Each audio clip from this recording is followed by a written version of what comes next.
Rapid reads club میں خوش آمدید۔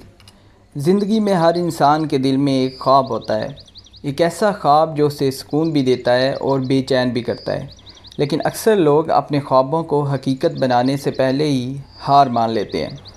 یہی سبق ہمیں مشہور کتاب دی الکیمسٹ دیتی ہے، جسے پائلو کویلو نے لکھا ہے۔ یہ کہانی ایک چرواہے لڑکے کی ہے جس کا نام سانتیاگو ہے، جو اپنے خواب کی تلاش میں نکلتا ہے۔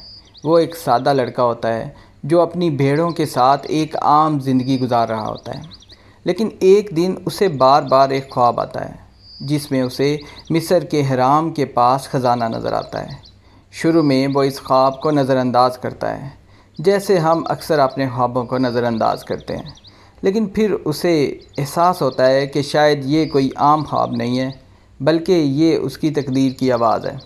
سانتیاگو ایک بوڑھے بادشاہ سے ملتا ہے جو اسے ایک اہم بات بتاتا ہے کہ ہر انسان کی زندگی کا ایک اہم مقصد ہوتا ہے جسے پرسنل لیجنڈ کہا جاتا ہے۔ اگر تم اب اپنے اس مقصد کو پانے کے لیے نکلو تو پوری کائنات تمہاری مدد کرتی ہے۔ یہ جملہ واقعی بہت طاقتور ہے، کیونکہ ہم اکثر سوچتے ہیں کہ ہم اکیلے ہیں، لیکن حقیقت میں جب ہم دل سے کچھ چاہتے ہیں تو راستے خود بخود بنتے جاتے ہیں۔ سانتیاگو اپنا سب کچھ چھوڑ کر اپنے خواب کی تلاش میں نکل پڑتا ہے۔ اس سفر میں اسے مشکلات بھی آتی ہیں، دھوکہ بھی ملتا ہے، اور وہ کئی بار ہمت ہارنے کے قریب پہنچ جاتا ہے، لیکن ہر مشکل اسے کچھ نہ کچھ سکھاتی ہے۔ وہ سیکھتا ہے کہ ناکامی دراصل کامیابی کی طرف ایک قدم ہوتی ہے۔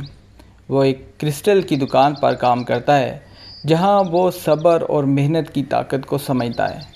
وہ صحرا سے گزرتا ہے جہاں وہ فطرت کی زبان سیکھتا ہے، اور وہ ایک الکیمسٹ سے ملتا ہے جو اسے یہ سکھاتا ہے کہ اصل خزانہ باہر نہیں بلکہ انسان کے اندر ہوتا ہے۔ یہ کہانی ہمیں یہ سکھاتی ہے کہ اگر تم اپنے خوابوں کا پیچھا کرو تو راستے میں آنے والی ہر چیز تمہیں مضبوط بنا دیتی ہے۔ سانتیاگو آخرکار احرام تک پہنچتا ہے، لیکن وہاں اسے پتہ چلتا ہے کہ خزانہ تو وہاں نہیں ہے۔ پہلے تو وہ مایوس ہوتا ہے، لیکن پھر اسے ایک نئی حقیقت کا علم ہوتا ہے کہ اصل خزانہ وہی ہوتا ہے جہاں سے اس نے سفر شروع کیا تھا۔ یہاں ایک گہرا سبق چھپا ہے کہ ہم اکثر خوشی اور کامیابی کو دور تلاش کرتے ہیں، جبکہ وہ ہمارے اندر یا ہمارے بہت ہی قریب ہوتی ہے۔ لیکن اس کا مطلب یہ نہیں کہ سفر بیکار تھا، کیونکہ اگر وہ سفر نہ کرتا تو اسے یہ حقیقت کبھی سمجھ نہ آتی۔ یہ کتاب ہمیں یہ بھی سکھاتی ہے کہ اپنے دل کی آواز سنو، کیونکہ دل ہمیشہ سچ بولتا ہے۔ ہم اکثر خوف کی وجہ سے اپنے خوابوں کو چھوڑ دیتے ہیں۔ ہمیں لگتا ہے کہ ہم ناکام ہو جائیں گے، لوگ کیا کہیں گے، یا ہم اس قابل ہی نہیں۔ لیکن دی الکیمسٹ ہمیں بتاتی ہے کہ خوف خواب سے زیادہ خطرناک ہوتا ہے۔ اگر تم نے کوشش ہی نہیں کی تو تم پہلے ہی ہار چکے ہو۔ زندگی ایک سفر ہے، اور اس سفر میں اصل خوبصورتی منزل میں نہیں بلکہ راستے میں ہوتی ہے۔ ہر انسان کے اندر ایک طاقت ہوتی ہے، ایک صلاحیت ہوتی ہے جو اسے خاص بناتی ہے، لیکن صرف وہی لوگ کامیاب ہوتے ہیں جو اس صلاحیت کو پہچانتے ہیں اور اس پر عمل کرتے ہیں۔ آخر میں اس کتاب کا سب سے بڑا سبق یہ ہے کہ اگر تم کسی چیز کو دل سے چاہتے ہو تو پوری کائنات اسے حاصل کرنے میں تمہاری مدد کرتی ہے۔